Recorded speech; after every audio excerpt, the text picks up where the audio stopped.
इस बार G7 शिखर सम्मेलन का आयोजन यूनाइटेड किंगडम द्वारा 11 से 13 जून 2021 में कॉर्नवाल में आयोजित किया जा रहा है। प्रधानमंत्री श्री नरेंद्र मोदी 12 और 13 जून को वर्चुअली G7 शिखर सम्मेलन में भाग लेने के लिए अतिथि के रूप में आमंत्रित हैं। हालांकि भारत G7 का सदस्य नहीं है, परंतु यूनाइटेड किंगडम ने भारत को इस सम्मेलन में भाग लेने के लिए आमंत्रित किया है।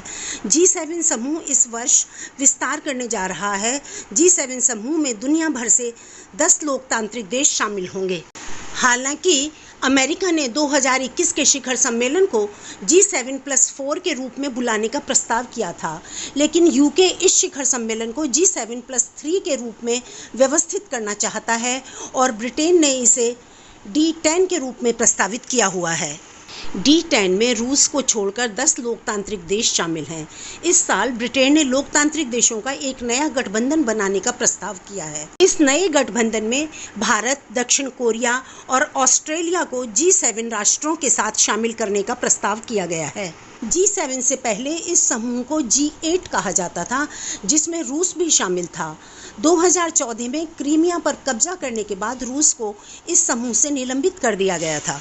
47वां G7 शिखर सम्मेलन चर्चा में है, क्योंकि यूनाइटेड किंगडम ने भारत को अतिथि के रूप में आमंत्रित किया हुआ है। भारत के अलावा ऑस्ट्रेलिया और दक्षिणी कोरिया को भी अतिथि देशों के रूप में शिखर सम्मेलन में हिस्सा लेने के लिए आमंत्रित किया गया है। ब्रिटेन भारत के लिए संयुक्त राष्ट्र सुरक्षा परिषद UNSC में स्थायी सीट का समर्थन करने वाला पहला P5 सदस्य था, यानी सुरक्षा परिषद के जो 5 स्थायी देश हैं उनमें से पहला था, और वर्ष 2005 में G7 शिखर सम्मेलन में भारत को आमंत्रित करने वाला पहला G7 देश था।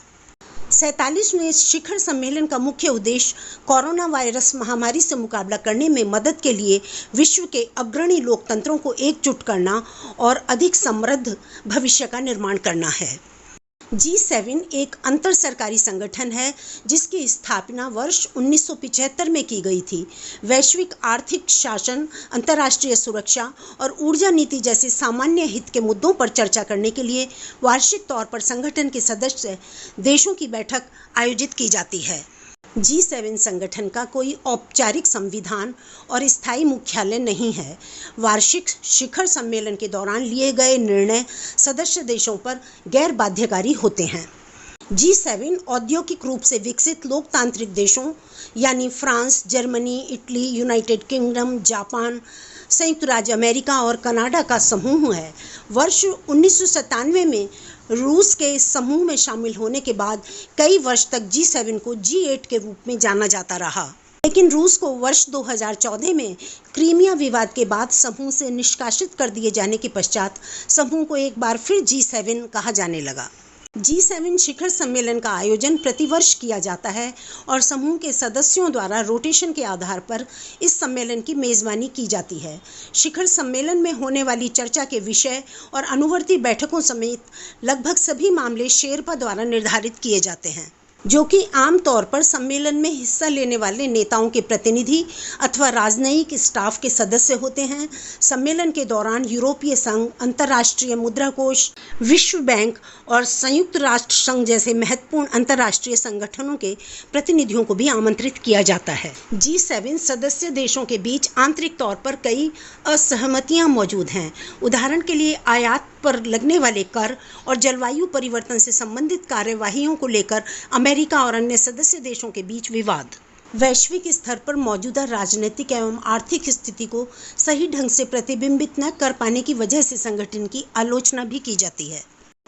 वर्ष 1999 में वैश्विक आर्थिक चिंताओं से निपटने और अधिक देशों को एक साथ लाने के लिए G20 समूह का गठन किया गया था। अफ्रीका, लैटिन अमेरिका या दक्षिणी गोलार्ध का कोई भी देश G7 संगठन का सदस्य नहीं है। यह अंतर सरकारी संगठन विश्व की अन्य तेजी से उभरती अर्थव्यवस्थाओं जैसे भारत और ब्राजील आदि की चुनौतियों का सामना कर रहा है। वर्ष 2019 में फ्रांस में आयोजित 45वें G7 शिखर सम्मेलन में भारत की हिस्सेदारी एक प्रमुख आर्थिक और लोकतांत्रिक शक्ति के रूप में भारत की राजनीतिक स्थिति को प्रतिबिंबित करती है। वर्ष 2020 में अमेरिका द्वारा भी भारत को शिखर सम्मेलन के लिए आमंत्रित किया गया था। हालांकि यह सम्मेलन महामारी के कारण नहीं हो सका। पूर्व प्रधानमंत्री मनमोहन सिंह के कार्यकाल के दौरान भी भारत ने 5 बार G7, उस समय G8 के नाम से समूह जाना जाता था, के सम्मेलनों में भाग लिया था। G7 विचार विमर्श करने हेतु महत्वपूर्ण मंच है। यह व्यापार, कश्मीर मुद्दे, रूस तथा ईरान के साथ भारत के संबंधों पर G7 सदस्यों से विचार विमर्श करने के लिए एक बेहतर मंच उपलब्ध कराता है। संयुक्त राष्ट्र सुरक्षा परिषद, ब्रिक्स और G20 आदि अंतर्राष्ट्रीय संगठनों में हिस्सेदारी के साथ भारत विभिन्न अंतर्राष्ट्रीय मंचों के माध्यम से एक बेहतर वैश्विक व्यवस्था के निर्माण में महत्वपूर्ण भूमिका निभा सकता है। Thanks for watching the video. यदि आपको मेरा ये वीडियो अच्छा लगा तो लाइक करें, शेयर करें और लाइफ इज़ प्रेशियस को सब्सक्राइब करें। और यदि आप ऑलरेडी लाइफ इज़ प्रेशियस को सब्सक्राइब कर चुके हैं तो thank you so much for that. See you soon with a new video.